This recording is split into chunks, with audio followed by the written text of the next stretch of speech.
ګرانو کتونکو السلام علیکم.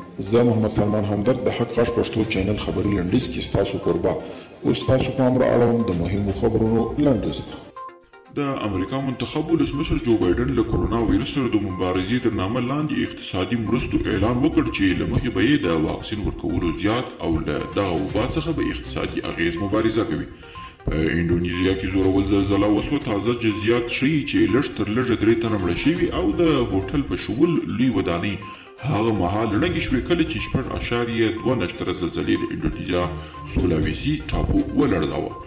برخې کډوال ماشومان وایي چې د جګړو پای ته شیبې شماري هیله لرو بیا ښوونځي ته لاړ شو. د بلخ په مرکز مسار شریف کې له جګړې سلګونه تښتېدلي ماشومان د ژمي په سړه هوا کې په کښتیو کې شپې او ورځې تېروي او په خپلو اصلي سیمو کې د جګړو پای ته شیبې شماري.